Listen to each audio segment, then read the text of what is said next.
All right, so I'm hardwiring a dash cam into my new Maverick. This is the hybrid.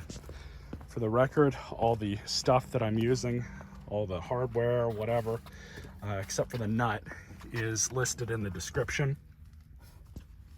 What I have here is what's called a hardwiring kit for a dash cam. I also have these little adhesive hooks, which are really handy with routing this wire above the windshield right along here to where you're going to feed it to. So, but the big question everybody has is most likely, what fuse did I pull out and plug into? Well, I found a fuse box diagram online. Link for that's in the description. And I plugged the double fuse here into the number 3 slot, which is for the auto dimming mirror and the automatic headlamp sensor. So that is switched with the ignition. That's what you want. Some of these other ones are always on. So obviously if you plug into those, your camera is going to always be on unless you physically unplug it.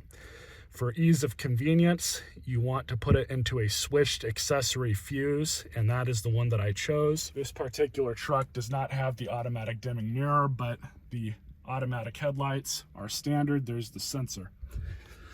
So again, that circuit is only on with the ignition. Is a 10 amp fuse that came out, and this double fuse deal that I stuck on here has 2 slots for 2 fuses. And currently what is in it is a 10 and a 5 amp fuse. So it's more than enough for the circuit.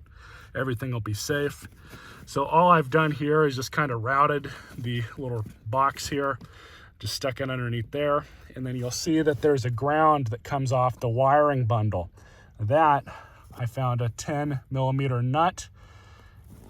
And all I did was put the spade connector onto this bolt going into the firewall, and then cinch the nut down on top of it. So it's got 2 nuts on this post instead of just the one that's holding it down.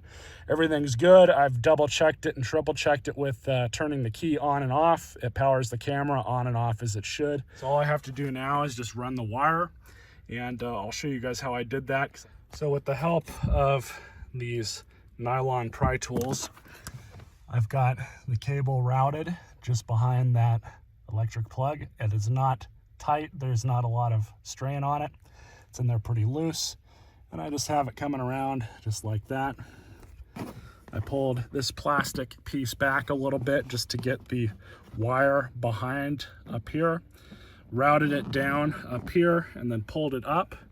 So what I think I'm gonna do is just route it up until at least I can get it to here. This panel here pops right off. It's really easy to get your fingers under there and just kind of pull it off. It does have a restraint right here, so be wary of that.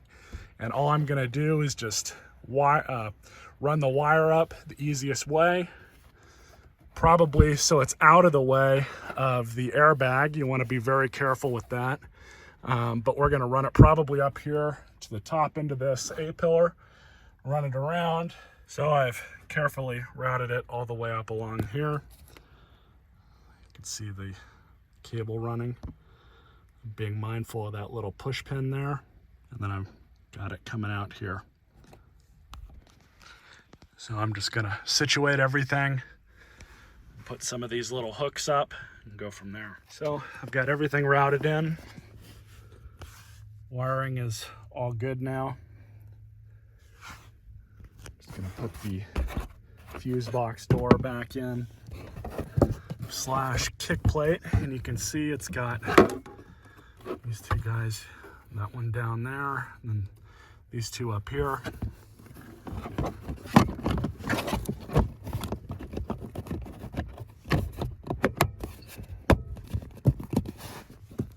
we go, all put back together. So I've gotten it installed. I did use a little bit of RTV on plastic mount right here. Just used a little bit of RTV to stick that on there. I can't remember if I put that in the first part of this video or not. I have noticed a little bit of a vibration issue with this particular dash cam. I might switch it out with my other one, or wedge some paper or something, some piece of foam up here to keep pressure against it so it doesn't rattle when I'm driving. But everything installation wise has gone just as intended. No issues with the camera. I've got it in that number 3 fuse block down there, which you guys saw earlier. Cable wire going up. Then you can see I've added my plastic hooks here. Brought it down. I know I could have put it underneath this thing, but I'm not really too worried about it. And then I've got it just going into it just like that. When you stick your key in, power goes on.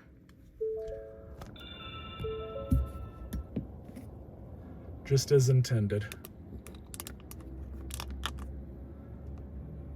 There we go. Kind of hard to see in here, but it is what it is. Don't worry, truck's a hybrid, so it's not going to asphyxiate myself with fumes.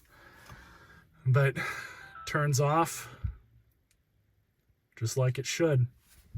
Now there's many different ways to install one of these dash cams into really any car. But I chose this method because I've done this same method in several other cars I've owned without any issue. So I'm just as fine doing this, but I'm sure that there's other ways you can install one, including running the cigarette lighter or attachment here, doing it that way. When I first bought dash cams 10 years ago, that's what I did. I never hardwired them. I didn't start doing that until probably about 5 years ago. Hardwiring them is a lot easier. You don't really have to worry about this because not every car will turn off power to the cigarette lighter. And that's one of the main reasons why I started just hardwiring them in. So anyways, hope you guys enjoyed this video. Stay tuned for more.